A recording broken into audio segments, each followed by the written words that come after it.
This is day 3 and final day of me cooking vegetarian meals for 3 days. Hello guys, welcome to my kitchen. And so I got an order to cook for vegetarians for 3 days, and this is the day 3 and the last day. Okay, and the day 3 is a bit packed because I prepared 2 meals.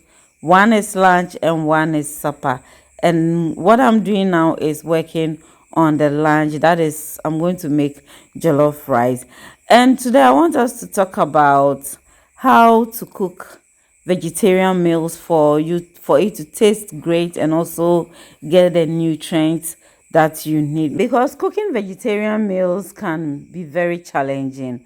It comes with challenges like ensuring that there is balanced diet, because Charlie, you are not going to add fish and meat, and because of that you need to be cautious of its balanced diet or balanced nutrition. You have to also, it also comes with a challenge like how to create flavorful dishes and adapting to different dietary restrictions. And so some common issues include finding enough protein sources, where to get the protein or where to get this and all of that, avoiding nutrient deficiencies, and ensuring vegetarian meals are not bland. That is where it's very important to me, ensuring that vegetarian meals are not bland, because some people think that so far as you are eating vegetarian meals, you don't have to have any taste. So far as you are a vegetarian, your food should be bland, tasteless, no salt, no pepper, raw. Making vegetarianism very difficult.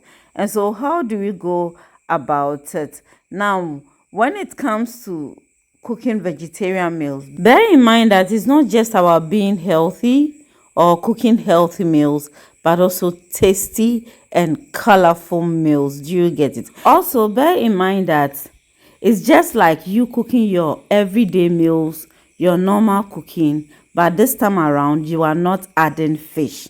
So those of you who are scared of cooking vegetarian meals, it's just like the way you are cooking your fish stew, your goat meat soup. It's just that this one you are not adding meat and fish. Do you get it? Okay, so let's also consider that. Now let's talk about flavor and blandness. If you don't cook vegetarian meals well, it will be bland, it will be tasteless, it will not be flavorful. And so you need to consider what and what do I need to add for the food to be flavorful, because at the end of the day, when a person sees the food, the aroma should be inviting, and the look of the food too. Garnishing is very important. And so consider using herbs, spices, and flavorful ingredients to create a satisfying taste. Do you get it? Yes, the fact that one decides to be a vegetarian doesn't mean everything should be raw. Do you get? So consider herbs, spices. There are a lot of spices in the market, and when we talk of spices, we are talking about rosemary, negro pepper, cloves, star anise, a lot of them in the market, calabash nut, a lot, nutmeg, especially when you are cooking jollof rice. Don't forget to add nutmeg to your jollof rice. You are going to love it. Okay, so consider using herbs, spices, and flavorful ingredients. Do you get it? And as well, consider experimenting seasonings. Do you get it? There are a lot of seasonings in the market. There are healthy ones that you can go for, and so go out there and then question and find out the seasonings that are healthy and also flavorful that you can use for your meals, for it to come out tasty and also flavorful. Do you get it? It's not just about eating vegetables or not eating fish. It's also about making sure that whatever you are cooking there is appetizing. Do you get it? Okay. In fact, even when it comes to cooking with meat and fish without seasonings and spices, it will not taste nice. Cook fish alone or meat alone without salt, without seasonings and spices, it will not taste nice. So you need to incorporate them, but make sure you know how to use them. Get the correct ones, the healthy ones, and use them. Hope you get it. Also, incorporate protein rich ingredients.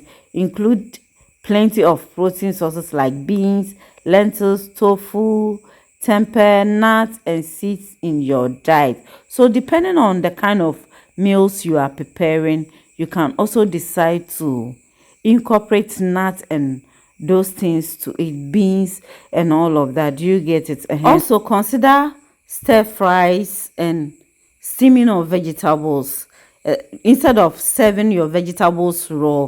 And so there are instances someone will cook rice with tomato stew and then just slice vegetables and add them. Instead of serving that vegetables raw, why not steam them a bit and then add a little bit of seasonings here and there to give it flavor and taste. And steaming or stir frying your vegetables also activates the nutrients in the vegetables. Do you get it? Also, when you are cooking vegetarian meals, healthy ones, consider colors. So consider making your food or your meals colorful, meaning adding different types of vegetables. Now I steam these vegetables.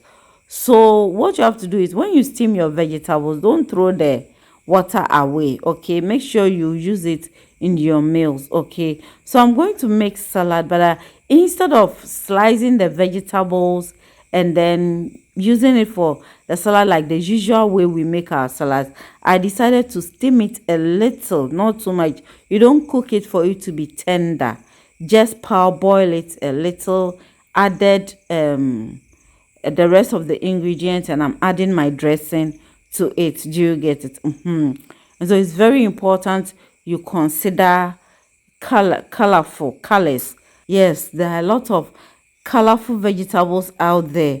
You can add them to make the meals more colorful and appetizing to the eyes, instead of just gearing towards only one particular vegetable. So at this point I was in a hurry, so I had to go and change my dress and come and continue so that I can quickly send the food. Okay, now when it comes to cooking our local meals for vegetarians, especially soups, when we are cooking our soups, we start with the meat and fish.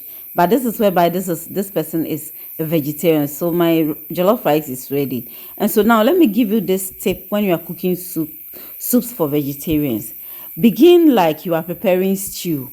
So use a little bit of oil, maybe olive oil or coconut oil, just a little, and start the base like the way you prepare your stew, and then you later add the amount of water you want. Okay, so I did this also, this vegetable and chunks also.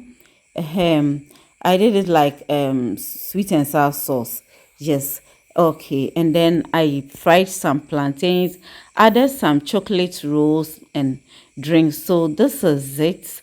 Yes, so the sweet and sour sauce gives it some moisture, and the salad also contains dressings that also adds moisture to it. So when you are serving vegetarian meals, it shouldn't be dry. You should also consider moisture. Do you get? So this is it for the afternoon meal. Okay, the lunch.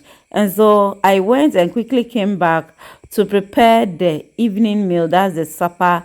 And this I made abom, and what I just added is dawa dawa. Now what I did was, when I was cooking the ingredients, I added the dawa dawa to it and cooked it a little bit. Yes, cooked it, and then later added it to the ingredient to blend. And I tell you, this abom came out so great. It tasted, I was even surprised after my siblings, they were like, hey, this thing is nice. So it tasted so great. So give it a try. So I'm just stir frying my onions, and I added spring onions to the red oil. It is not usual that we prepare abom in Ghana and we add spring onions, but try it. You are going to love it. Okay, so this is it. I am done with the abom, and I'm packaging it.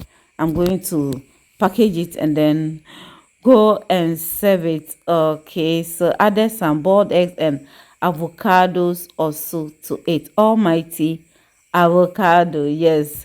As a farm, look at this, so delicious, looking appetizing. Yes, so then I added some boiled yams also to it, served this local drink and also some fruits also. Okay, so let's package it and go and serve.